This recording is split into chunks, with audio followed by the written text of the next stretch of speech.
अस्सलाम वालेकुम दोस्तों, उम्मीद करता हूँ खैर आफियत से होंगे, प्रॉफिट के अंदर ट्रेडिंग करेंगे। अच्छा दोस्तों, सबसे पहले फंडामेंटल एनालिसिस के ऊपर बात करते हैं और इसके बाद फिर टेक्निकल जो एनालिसिस हैं उसके ऊपर भी बात करना स्टार्ट करेंगे। फंडामेंटल एनालिसिस जो है वो एक चीज याद रखें कि फंडामेंटल एनालिसिस होते हैं लॉन्ग टर्म एंट्रीज के लिए।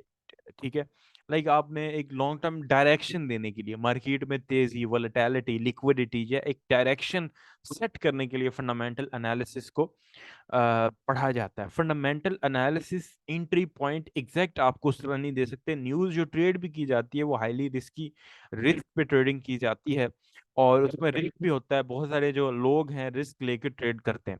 न्यूज़ आपको एक डायरेक्शन देती है but you have to take entry on technicals.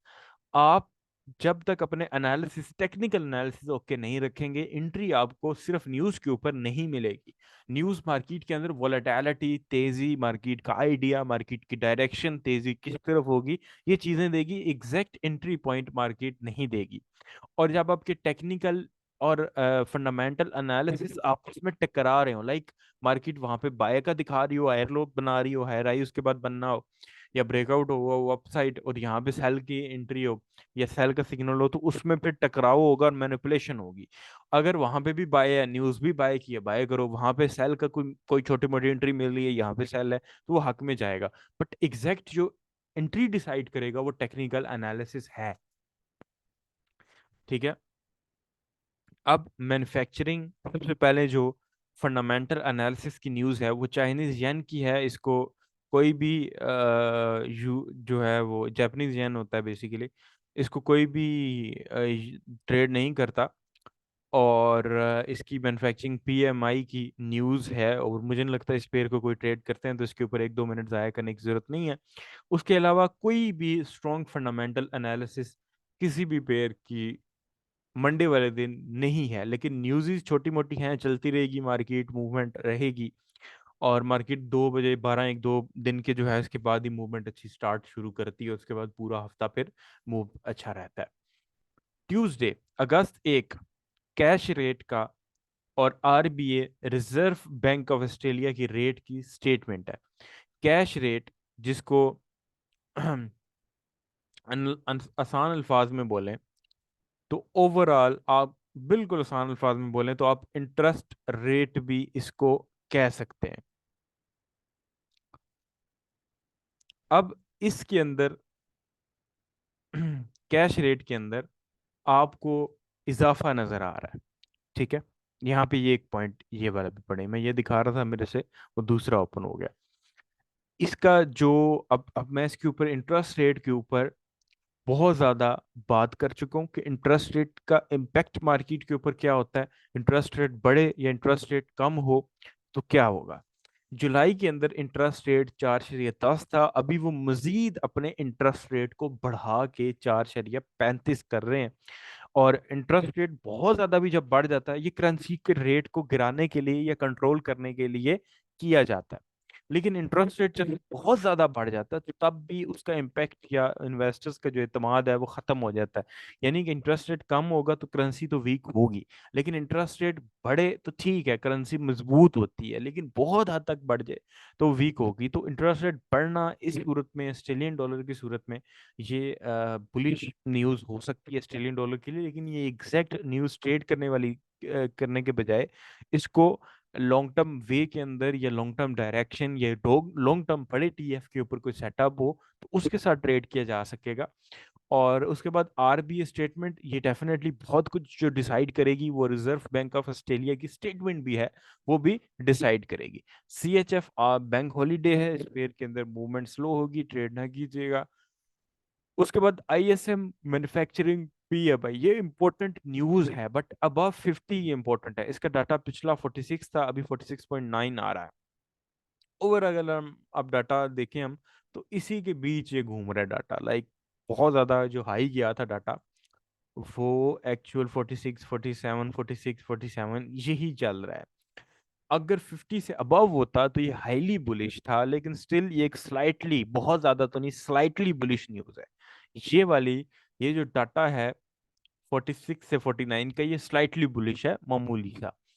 फिर है जॉल्स जॉब ओपनिंग, ये हाईली आप कह लें कि इस न्यूज़ का इम्पैक्ट मार्केट में बहुत ज़्यादा होता है, लेट आती है, इम्पैक्ट बहुत ज़्यादा होता है। इसके अंदर आपको 25 मिलियन लोगों का जो है वो डाटा तकरीबन, ये एक एक ओवरऑल रिपोर्ट होती है जिसके अंदर पूरा सारी आपने देखना है कि कितनी पूरे महीने के अंदर जॉब्स ओपनिंग क्लोजिंग और बहुत सारी इंडस्ट्रीज की, ओवरऑल जो इंडस्ट्रीज है उनका डाटा होता है। अब पिछले महीने 9.82, इस महीने 9.61, which is not good for currency, highly bearish है, हाईली बिरिश। एक बुलिश डाल दी न्यूज, एक बिरिश डाल दी, लोग कंफ्यूज हो जाते हैं। तो ये मैं चीज समझाता हूँ, यहाँ पे कंफ्यूजन हो उसको एग्जैक्ट ट्रेड ना करें। लेकिन जोल्स जॉब ओपनिंग वाली न्यूज आईएसएम मैन्युफैक्चरिंग पीएमआई से काफी भारी है, अगर ये इम्पैक्ट करती है तो इस ये न्यूज का डाटा कुछ भी नहीं है इसके आगे। तो सेटअप देख के इस न्यूज को, यानी पूरा, अब आपने ट्रेड ली सुबह के 11 बजे, तो आप इस साथ वाली न्यूज को जहन में रख के ट्रेड लोगे, ठीक है। तो आपने सेल ली हुई है, न्यूज भी सेल का डाटा दे रही है, तो हो सकता है कि न्यूज आपके हक में आए। बट मोस्टली न्यूज क्या करती है, पहले अगर उसने बाय भी जाना है पहले नीचे जाके एसएल हंटिंग जरूर करेगी, फिर बाय चली जाएगी। और बाय भी जाना है तो उसने सेल जाना है तो बाय जाके सेल चली जाएगी।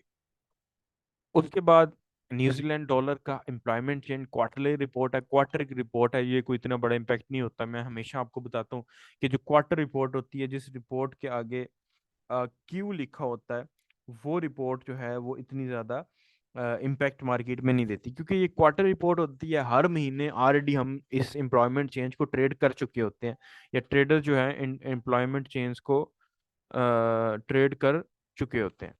तो वो जब डाटा 3 महीने के बाद आता है तो वो 3 महीने का कंबाइंड डाटा आता है, जो ऑलरेडी हम पिछले महीनों में ट्रेड कर चुके हैं इस महीने का मिला के। तो आप ये समझ लें कि इसका इतना इम्पैक्ट नहीं होता, लेकिन क्योंकि डाटा स्लाइटली थोड़ा पीछे आ रहा है, नेगेटिव आ रहा है एम्प्लॉयमेंट चेंज के अंदर, तो ये ज़्यादा पॉजिटिव नहीं होने वाला। यानी एक नेगेटिव न्यूज़ है न्यूजीलैंड डॉलर के लिए। और नेगेटिव मैं इसलिए कह रहा हूँ क्योंकि अनएम्प्लॉयमेंट रेट बिल्कुल नीचे इसके, वो एक नेगेटिव की इंडिकेशन दे रहा है। यानी अनएम्प्लॉयमेंट रेट बढ़ रहा है, एम्प्लॉयमेंट चेंज जो है उसके अंदर कमी आ रही है, जबकि अनएम्प्लॉयमेंट रेट बढ़ रहा है। यानी शरह बेरोजगारी आप कह लें, या बेरोजगारी का जो रेट है वो बढ़ रहा है, जो कि करेंसी के लिए, न्यूजीलैंड डॉलर के लिए नेगेटिव होगा। उसके बाद ADP non farm employment change है।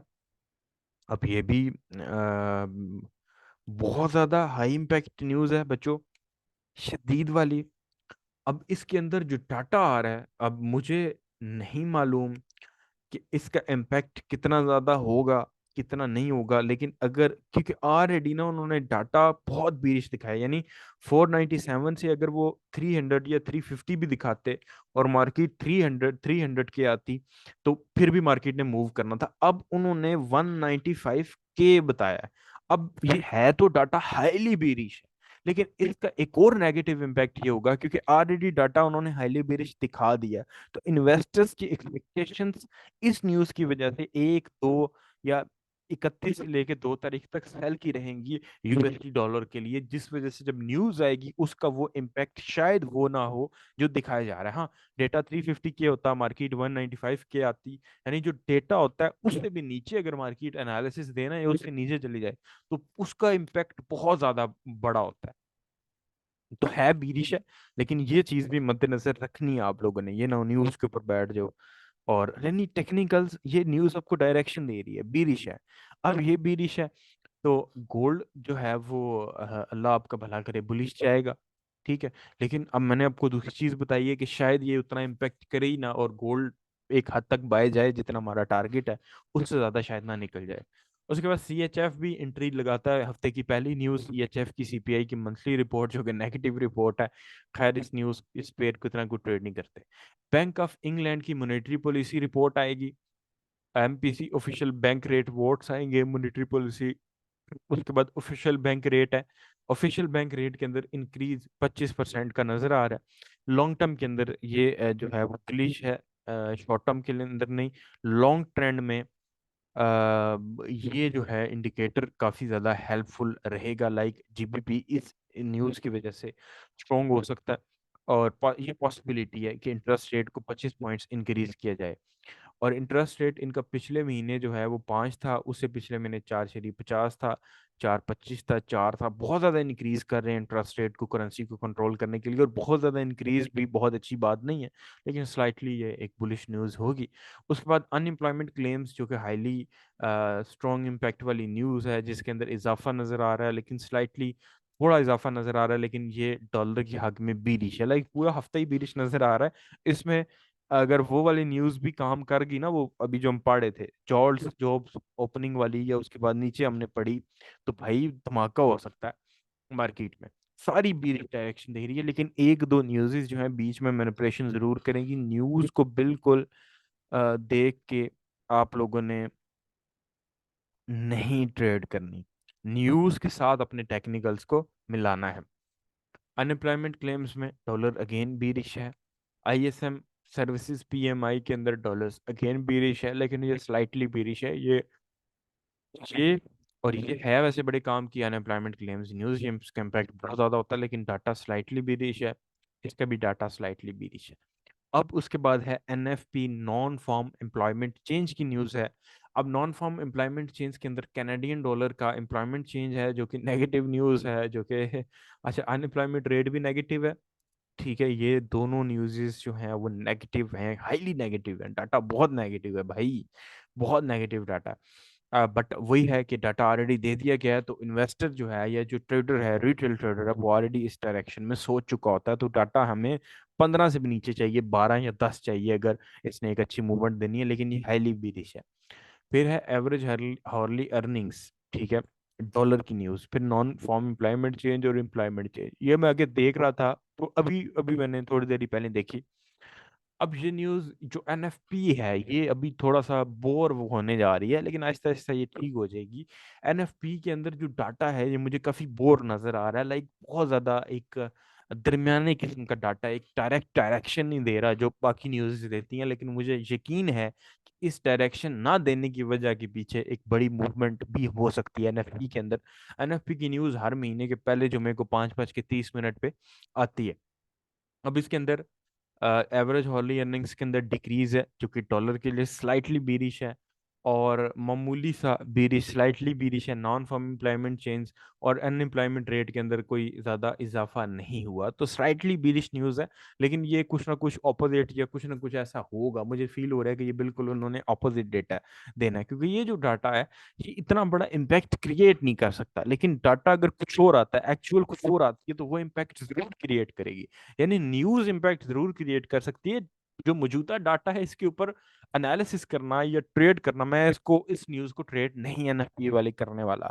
बाकी न्यूज़ को मैं करूंगा अकॉर्डिंग टू टेक्निकल्स को देख के, लेकिन इस न्यूज को मुझे नहीं लगता कि मुझे प्रॉपर न्यूज ट्रेडिंग या टेक्निकल्स के अंदर इस्तेमाल करना चाहिए, क्योंकि डाटा कोई क्लियर वे नहीं दे रहा। इंटरेस्ट अनएम्प्लॉयमेंट रेट भी नहीं बढ़ा, और बढ़ेगी भी कैसे। लास्ट मंथ 209 के थी, इस बार सिर्फ 9 का नंबर जो है वो कम है, बाकी वही डाटा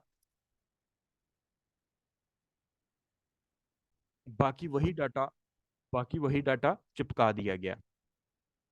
तो स्लाइटली बीटिश है डाटा, बट इसका मुझे लगता है कि ऑपोजिट आएगा, और ये देख लीजिएगा। अच्छा, अब जरा बारी आती है गोल्ड की। गोल्ड का जो डायरेक्शन है, गोल्ड की जो ओवरऑल मूवमेंट है वो क्या है, उसके ऊपर भी बात कर लेते हैं। और गोल्ड क्या चाह रहा है, इसके ऊपर भी बात करते हैं। सबसे पहले H4 की टाइम फ्रेम के ऊपर आते हैं, जो कि मेरा टारगेट था गोल्ड का सेल का, वो थोड़ा सा नीचे था, मार्केट उधर तक नहीं गई। मेरा जो था एक आइडिया, वो ये वाला जो पॉइंट है, यहाँ से मार्केट ने रिजेक्ट होना है, लेकिन इतना ज़्यादा फर्क नहीं है। ये 1940 पे बन रहा था, और मार्केट 9042 3 से, यानी 20 एक पिप से मार्केट ऊपर मूव कर गई है। और ये जो लेवल है, यहाँ पे काफ़ी ऑर्डर्स थे, काफ़ी लिक्विडिटी थी, मार्केट को एक नया हाई बनाना चाहिए यहाँ से, अगर इसने लिक्विडिटी उठाई है। ठीक है, यहाँ से अगर लिक्विडिटी उठा रही है तो इसको नया हाई बनाना चाहिए, फुल बाय जाना चाहिए। लेकिन जिस तरह की फंडामेंटल्स हैं, अगर तो वो सेम आती हैं, फिर तो ये बना देगा भाई, इसको तोड़ देगा ये 1985 को, और अगला टारगेट 2010 2020 2000 होगा। लेकिन वो एक लॉन्ग टर्म की बात है ना, करंट के ऊपर बात करते हैं। फिलहाल H4 के अंदर मुझे इसका जो एंगल नजर आ रहा है वो ये वाला या ये वाला एंगल, अगर आप विक्स को इग्नोर नहीं करते। अब देखो, अब H4 के अंदर मेरे पास जो सेटअप है वो ये है, ठीक है। ये एरिया मुझे लगता है कि ये जो एरिया है ये वाला, ठीक है। और ये भी एरिया 1975, 1978, 1970, या आप कह लें कि ये जो सारा एरिया है, ठहर जाए, ये एरिया, मुझे ऐसा फील होता है कि इस एरिया ने एक मार्केट के अंदर इम्पैक्ट को क्रिएट करना है H4 के टाइम फ्रेम के अंदर, क्योंकि मार्केट अभी जिधर खड़ी है वहां पे H4 के अंदर एंट्री तो नहीं है। तो एंट्री जो नियरेस्ट पॉइंट बनता है जहां से रिजेक्शन बनती है वो ये है, ठीक है, ये वाला। और अगर मार्केट इधर से रिजेक्शन पकड़ती है देन मार्केट एक नया लो भी बनाएगी, यानी इसको भी तोड़ेगी, क्योंकि मार्केट एक फेज के अंदर चल पड़ी है। लोअर हाई, लोअर लो, लोअर हाई, और देन एक लोअर लो। तो ये अगर फेस चलता है तो मार्केट का नेक्स्ट टारगेट जो है, एक लॉन्ग टर्म टारगेट जो है वो 33 है, जो कि एक अच्छा है, यानी कि सेलर्स के लिए एक अच्छी चीज होगी। लेकिन फंडामेंटली सेलर्स के लिए बुरी चीज है, टेक्निकली भी फिलहाल, यानी अगला जो हफ्ता है 1962 से 75 या 80 भी मार्केट जाती है तो बाय सेलर्स के लिए बुरी चीज है। हाँ, जो बाय में फंसे हुए थे वो शायद निकल जाए, लेकिन टॉप के ऊपर कभी भी बाय ना किया करें, हाई के ऊपर, यानी 1980 पे भी मैं आपको बाय करने का कभी भी आइडिया नहीं दूंगा। अच्छा, इसके बाद आप छोटे टाइम फ्रेम के ऊपर अगर आए, इंट्राडे टाइम फ्रेम के ऊपर।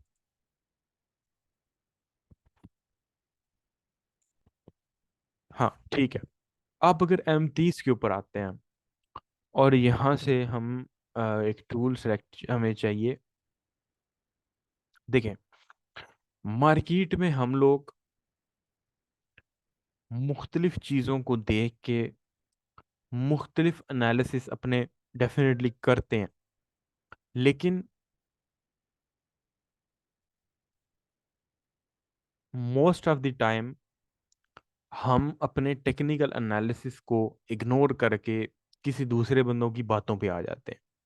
दूसरे बंदे से मुराद कि हमारे एनालिसिस जो थे वो ये थे कि हम मार्केट जी बाय जाएगी, लेकिन जब टाटा आया या जब हम ट्रेड करने लगे, जब ट्रेड हम करने लगे तो जो टाटा आया वो उसके ऑपोजिट आया, हालांकि हमारे एनालिसिस जो थे वो हक में थे। एक सेकंड, यानी एनालिसिस ठीक कर रहे हैं हम लोग, सिर्फ हम गलती ये करते हैं कि कंफ्यूज हो जाते हैं। कंफ्यूज नहीं होना मेरे भाई, ठीक है। अच्छा, ये हम एक चैनल को देख रहा हूँ मैं, ठीक है, एक मैं चैनल को देख रहा हूँ, इसको थोड़ा बड़ा कर रहा हूँ मैं, एक चैनल को देख रहा हूँ। अब मार्केट के पास दो सूरतें हैं H4 वाले उसके पास पहुंचने के लिए, और वो एक सूरत ये है कि मार्केट इस चैनल को कंटिन्यू करती हुई हायर लो से एविडेंस देख के बाय जाए, हायर लो, हायर हाई, और एक टाइम आए। लेकिन इतने लंबे अरसे के लिए मार्केट क्या फॉलो करती है चैनल को? आई डोंट थिंक सो करेगी।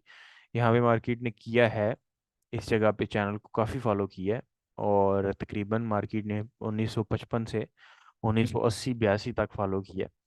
तो या तो मार्केट इस चैनल को फॉलो करती है, अगर चैनल को फॉलो करेगी देन भी हमें इस हायर लो के ऊपर एंट्री मिल सकती है, एविडेंस देख के एसएल भी पॉइंट मिल सकता है। और इतना सिंपल नहीं होगा, थोड़ा सा आप लोगों ने एसएल जब भी अपनी ट्रेड लेनी है तो एसएल लाजमी लगाना है। बाय कर रहे हो तो लॉस के लिए तैयार बैठना है, एसएल के लिए तैयार बैठना है, ट्रेडर्स फंसानी नहीं है। बाय कर रहे हो तो ट्रेड को फंसाना आप लोगों ने नहीं है मेरे प्यारे बच्चों। बाइंग कर रहे हो तो ट्रेड्स को नहीं फंसाना, एसएल अगर हो जाता है तो लेके साइड पे होना है। और अगर सेल कर रहे हो तो एसएल को हेल्दी रखना है और लॉन्ग टर्म होल्डिंग की तरफ सोचना है। तो बाइंग ये हो सकती है, एक सूरत तो ये है। लेकिन हम टेक्निकल्स के ऊपर, पॉसिबिलिटीज के ऊपर बात करेंगे, हम ये नहीं करेंगे या गोल्ड बाय जाएगा या सेल जाएगा, दोनों में से एक तो जाना है। हम टेक्निकल जो सबूत चीजें अवेलेबल है उसके ऊपर बात करेंगे। एक तो ये है मार्केट इस तरीके से बाय, दूसरा ये है कि मार्केट ब्रेकआउट दे। अगर ये ब्रेकआउट भी देती है तो एसएल हेल्दी लगाना है, क्योंकि मार्केट स्पाइक मार के नीचे जाएगी और शायद वो उससे पहले आपके एसएल को उड़ाए, ठीक है। तो अगर ब्रेक करती है तो देन मार्केट का टारगेट वही होगा जहां से मार्केट अगेन उठी है, यानी ये वाला पॉइंट 1940 वाला पॉइंट होगा। जो मार्केट अगर इसको ब्रेक करती है तो 1940 मार्केट जाएगी। लेकिन अगर मार्केट यहाँ से इसको कंटिन्यू करती है तो फिर भी टारगेट मैंने आपको 75, 76, 77, 78 बताया। लेकिन अगर इसको ब्रेक करती है ब्रेकआउट पे भी आपकी एंट्री बनती है, कहाँ तक बनती है, वो आपकी बनेगी 75 तक ही। तो दोनों सूरतों में, तीनों सूरतों में हमें कहीं ना कहीं एंट्री मिल जाएगी। बाय की सूरत में एसएल को टाइट, सेल की सूरत में एसएल को लाइट। ठीक है। टॉप के ऊपर 80 85 2010 20 सेल कर लेते हो, फंस भी जाती है ट्रेड, वो निकल जाएगी। बाय कर लेते हो, मार्केट स्पाइक मार जाती है 1850 तक, क्योंकि मार्केट ने जब स्पाइक मारनी है तो उसने इकट्ठी स्पाइक मारनी है। उसने वेट नहीं आपको करवाना, उसने रुकना नहीं है। ठीक है। उसने रुकना नहीं है।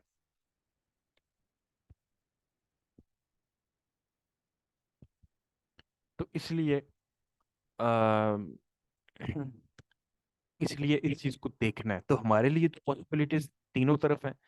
चाहे हम डाउनवर्ड ब्रेकआउट पे एंट्री लें तो हमें कहीं ना कहीं एंट्री मिल जाएगी, लेकिन प्रॉपर ब्रेकआउट देखना। फेकआउट भी हो सकता है, तो एसएल हेल्दी लगा लेना। अगर सेल कर रहे हो तो एसएल को लाइट लेना, सीरियस ना लेना। बाय कर रहे हो तो एसएल को थोड़ा सा ना, अगर यहाँ से बाय कर रहे हो तो थोड़ा नीचे करके एसएल लगाना, और थोड़ा लॉस के लिए तैयार रहना। और इस तरह आप अर्निंग कर सकते हो, लेकिन दो चार टीपीज होंगी तो कॉन्फिडेंस आएगा। ठीक है। तो एक आध एसएल हो जाता है तो उसके लिए बिल्कुल मायूस नहीं हो जाना। तो अपवर्ड ब्रेकआउट होता है तो भी एंट्री है, मार्केट इसको फॉलो करती है तो भी एंट्री है। डाउनवर्ड ब्रेकआउट होता है तो भी एंट्री है। तो हमारे लिए एंट्रियां हैं। और अपवर्ड अगर मार्केट यहाँ इस पॉइंट को टच कर लेती है तो ये वाला पॉइंट बड़ा क्रिटिकल होगा। यहाँ पे लोग मुझे लगता है, ऐसा फील होता है कि यहाँ पे सेल होगा, लेकिन ये तो होगा तो पता चलेगा उससे पहले। एक सिर्फ एनालिसिस है, एक सिर्फ आपको रिपोर्ट दे रहा हूँ, सिर्फ गाइड कर रहा हूँ। तो बच्चों आज के लिए इतना ही, दुआ में याद रखिएगा। अल्लाह हाफ़िज़।